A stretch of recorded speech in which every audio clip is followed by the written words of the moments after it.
Zanzibar, off the coast of East Africa, is known as the Spice Island.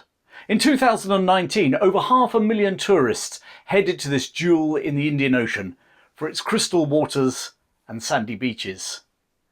But it was also the stage for the shortest war on record, a full 38 minutes in length. This is the story of the Anglo Zanzibar War of 1896, the shortest war in history. But how on earth did this 38-minute war ever take place? Since the 17th century, Zanzibar and its neighbouring island of Pemba had been ruled by members of the royal family of Oman on the Arabian Peninsula.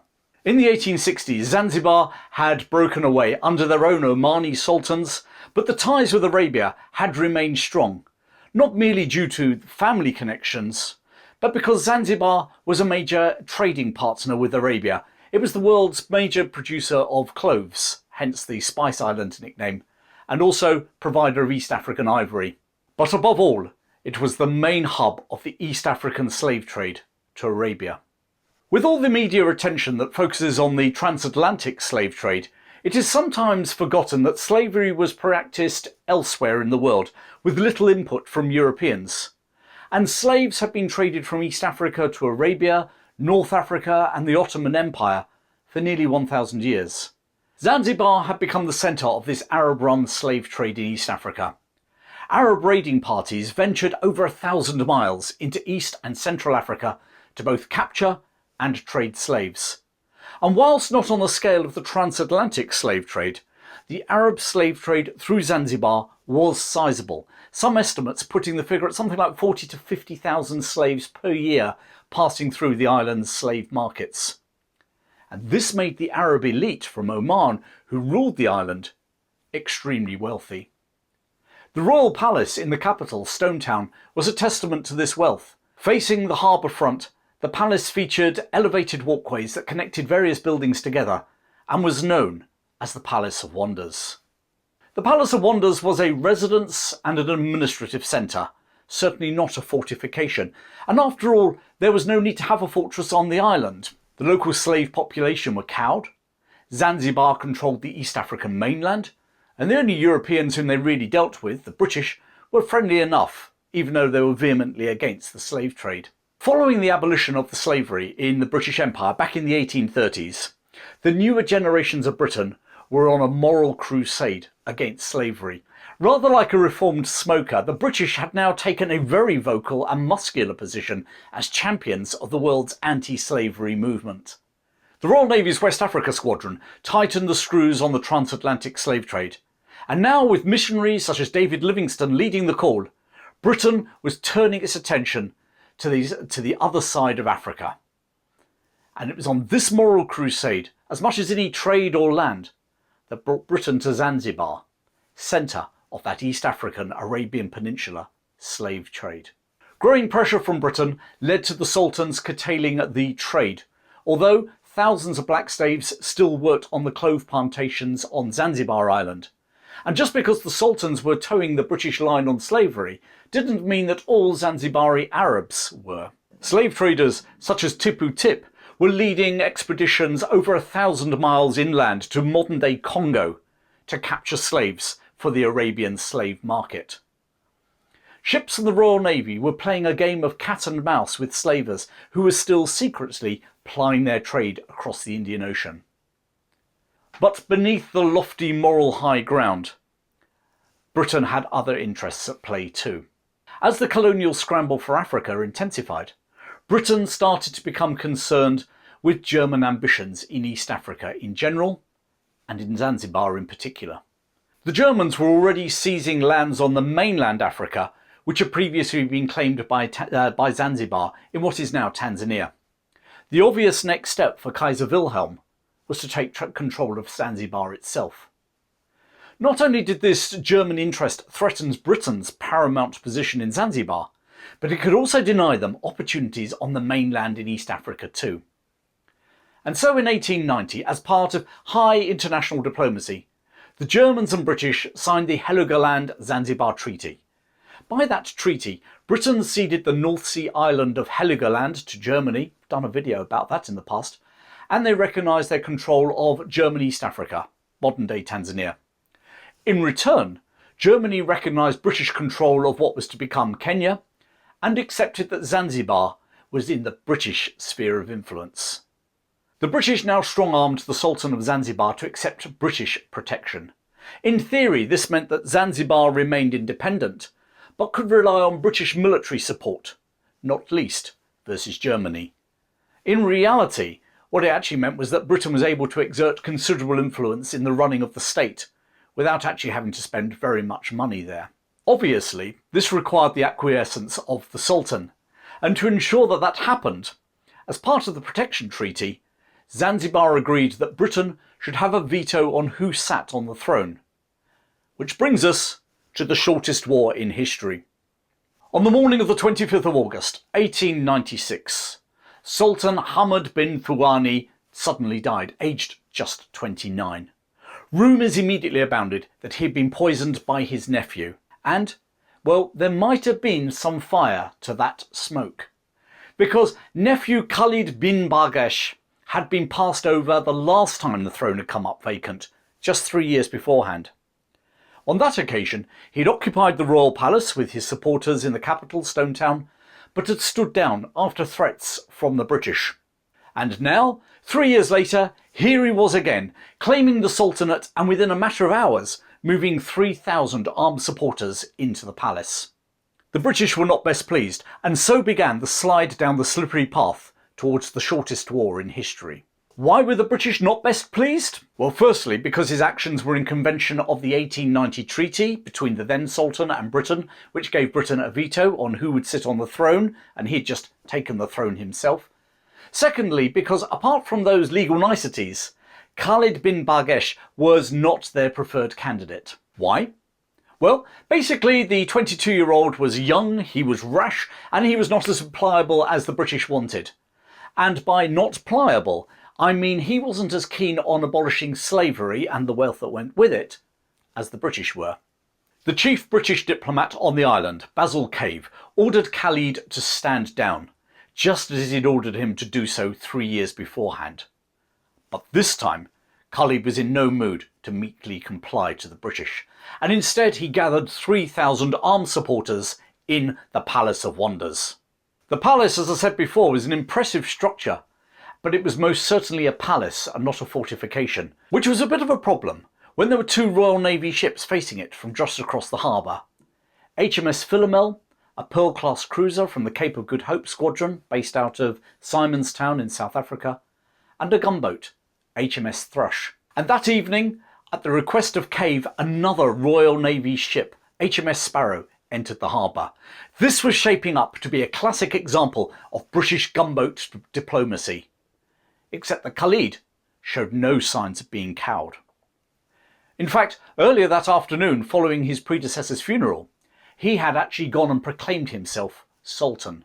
Basil Cave now telegraphed the British government in London, asking if he could be authorised, if any attempts at negotiation failed, whether they could fire on the palace with the Royal Navy ships. And while Cave awaited the response from London, self-proclaimed Sultan Khalid bin Barghash was attempting to solidify his position. Whilst his 3,000 strong army sounds impressive, less than a quarter were actually trained troops.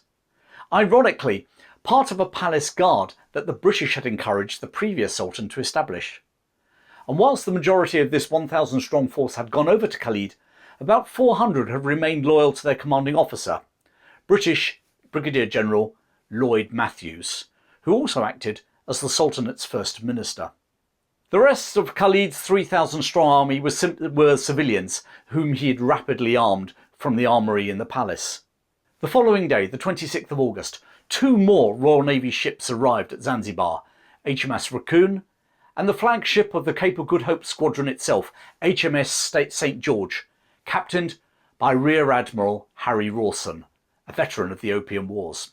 Rawson now sent 150 Royal Marines ashore to support Brigadier General Lloyd Matthews' local Askari forces, protecting the British consulate and taking control of public buildings, whilst Khalid focused his attention on the royal palace on the waterfront. Against this ever-growing naval force, Khalid could offer his 3,000-strong army, more of a dad's army than an elite fighting force, along with a Gatling gun, two 12-pound field guns, and a 17th century cannon. Just to add to the sense of irony, the two artillery pieces were gifts from the German Kaiser, and the Gatling gun was a gift from Queen Victoria herself. Meanwhile, out in the harbour, the would-be Sultan also had the support of the crew of the royal yacht, HHS Glasgow.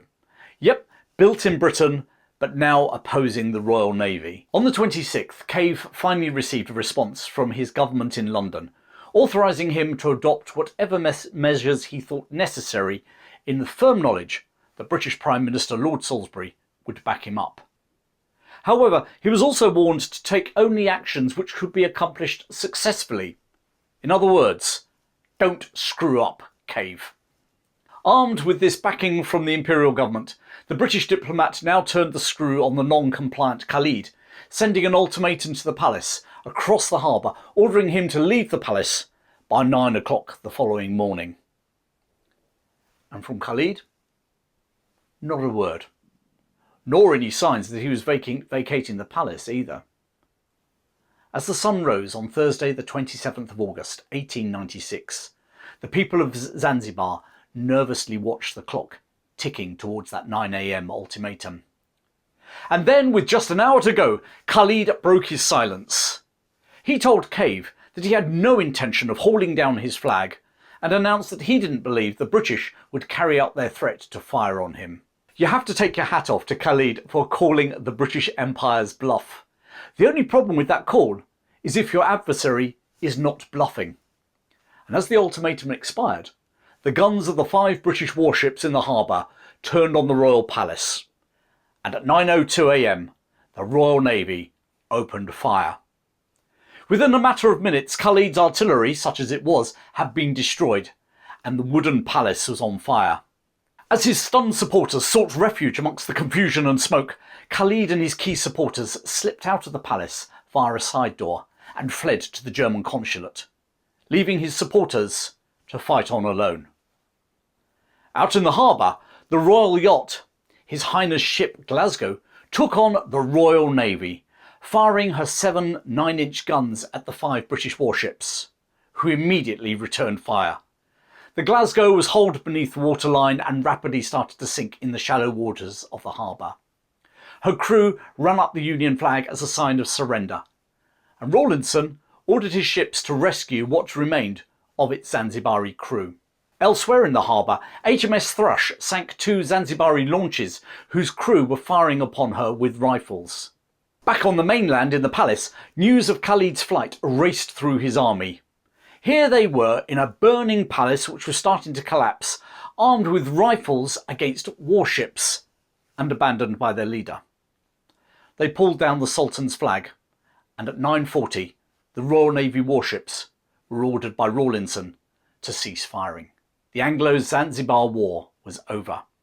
It had lasted 38 minutes, and as such holds the record for the shortest war in history. Short it might have been, bloodless it wasn't. Densely packed ranks of men in a wooden palace being bombarded with high explosives was a recipe for disaster. 500 of Khalid's armed supporters were killed. The British suffered just 1 casualty, a petty officer on board HMS Thrush who was severely wounded but lived to tell the tale. That afternoon the British installed another member of the royal family on the throne, a sultan who was more malleable than Khalid, and more willing to bend to the British desire to stamp out the East African slave trade. And within a year, slavery in Zanzibar had been banned. And what happened to Khalid? Well, having fled the palace, he made his way to the German consulate, seeking sanctuary. The British officered Zanzibari police surrounded the consulate and threatened to arrest the errant royal if he left. The Germans sent a boat over to Zanzibar from their port at Dar es Salaam in German East Africa. It docked at the very end of the consulate gardens, and Khalid was able to board without ever setting a foot outside the consulate, thus avoiding arrest. He spent the next 20 years living in German East Africa as an exile. And during World War I, he was captured by the Allies when they occupied the colony, and was sent to St Helena when Napoleon had been exiled in the South Atlantic, and then to the Seychelles. Eventually, he was allowed to return to East Africa. He died in Mombasa in 1927. Basil Cave, champion of Britain's anti-slavery movement, served as Britain's senior diplomat in Zanzibar until 1909, before representing Britain in the French colony of Algeria in North Africa. He died in England in 1931. Admiral Harry Rawlinson went on to become a popular governor of New South Wales in Australia, before dying 2 days short of his 67th birthday in 1910. The Sultan's royal yacht, the Glasgow, remained at the bottom of Stonetown Harbour, with just her masts protruding from the water, becoming an increasing hazard to safe navigation, and eventually in 1912 she was salvaged and scrapped. Of the 5 Royal Navy ships present at the shortest war on record, HMS St George saw service in the First World War as a depot ship, before being broken up in 1920. HMS Philomel, one of the 2 ships in the harbour when Khalid seized the throne, was one of the ships that supplied her guns for the land effort during the Boer War. They were used to fire on Boer positions at the Battle of Colenso. In 1913 she was transferred to the New Zealand Naval Force, becoming that country's first warship. During World War I she supported the New Zealand landings at the German colony of Western Samoa, and was part of the search party hunting the raider, the Emden, in the Indian Ocean. HMS Sparrow also ended up in New Zealand. Renamed the Amukura, she was initially a training ship before becoming a coal hulk, supply ship. Eventually she was run aground and scrapped, and what remains of her can still be seen in New Zealand to this day. Zanzibar remained a British protectorate, although not a colony, until 1963, when, by an Act of Parliament, Britain relinquished her role as protector of the Sultanate. While slavery had been abolished within a year of the 1896 war, the Arab elite retained political control of the Sultanate, and Asian immigrants controlled the lion's share of the trade. In 1963 there were 50,000 Arabs in the Sultanate and 20,000 Asians, including the family of Queen singer Freddie Mercury, who was actually born on the island, and 230,000 black Africans, many of them descendants of former slaves. At that time, despite being 75% of the population, black Africans occupied just 12% of the places in the schools. The independent Sultanate lasted just a month before, in January 1964, there was a revolution led by the black Africans, which resulted in the massacre of anywhere between 5,000 and 12,000 Arabs and Asians. Later that year, Zanzibar joined Tanganyika to become the Republic of Tanzania. And now, Zanzibar is an exotic tourist destination. As the hundreds of thousands of visitors wander the winding alleyways of Old Stonetown, they might be surprised at how Arab it looks. Or they might be upset to see the visible reminders of Zanzibar's slave trade. Or they might just be bemused and slightly shocked to realise that they're walking the battlefield of the shortest war in history, all 38 minutes of it. Well, thanks for watching, and I hope you enjoyed this little known story from history. Do you know, it's only by understanding what's happened in the past that we can better understand why we are where we are today. Plenty more videos just like this coming your way, so if you haven't already, please subscribe to my channel, hit the bell icon so you don't miss my next video. Until then, keep well, and I'll see you very soon.